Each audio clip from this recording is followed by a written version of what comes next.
Hello दोस्तों, Hind classes में आप सभी का स्वागत है। आज हम सीखेंगे साधारण ब्याज निकालना। हमें क्वेश्चन दिया है 12,000 रुपए का 3% की दर से 3 माह का साधारण ब्याज क्या होगा, हमें ये बताना है।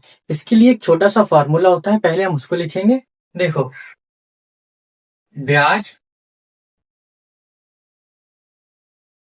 बराबर मूलधन गुणा दर गुणा समय बटा 100। अब हम इस फॉर्मूले को तोड़ लेते हैं। देखो, यहाँ मूलधन दिया है तो मूलधन दिया हमें 12,000 रुपए। जो भी रुपए में होता है वो मूलधन होता है। देखो, यहाँ दिया है 12,000 रुपए, तो पहले हम यहाँ लिखेंगे मूलधन और ये 12,000 रुपए इसके बराबर में लिख देंगे। जो मूलधन होता है वो रुपए में होता है, ठीक है। तो यहाँ लिखेंगे 12,000 रुपए।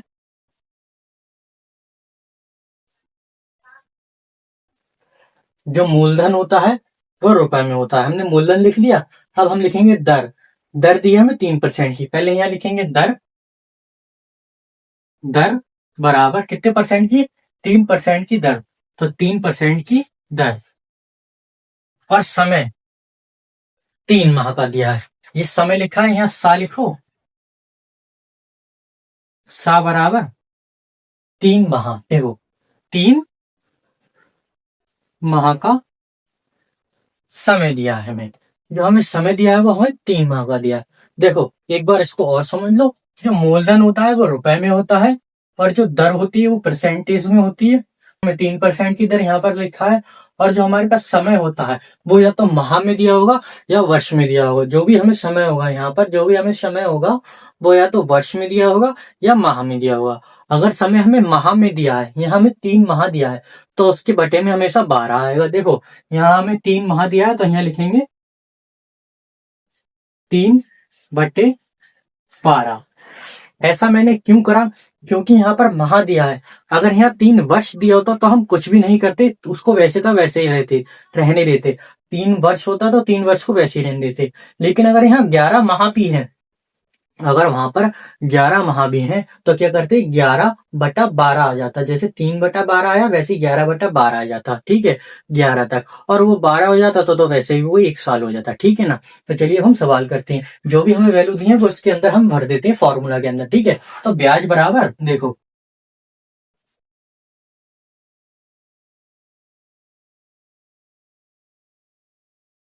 ब्याज बराबर मूलधन। मूलधन दिया हमें 12,000 रुपए, ठीक है।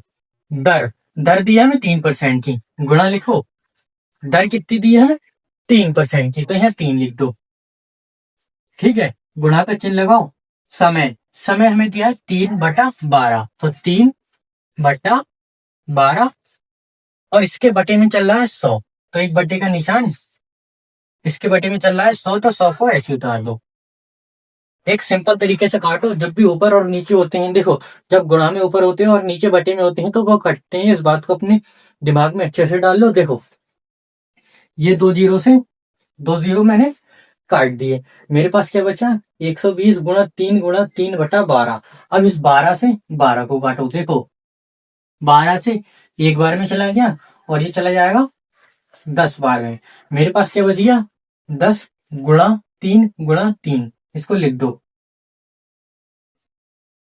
10 × 3 × 3। की गुणा 3 से करेंगे कितना आएगा? 30। 30 की गुणा 3 से करोगे कितना आएगा? 10 की गुणा 3 से करेंगे कितना हो गया? 30। 30 की गुणा 3 से करेंगे हो जाएगा 90। 90 रुपए, यही इसका आंसर आएगा, ठीक है।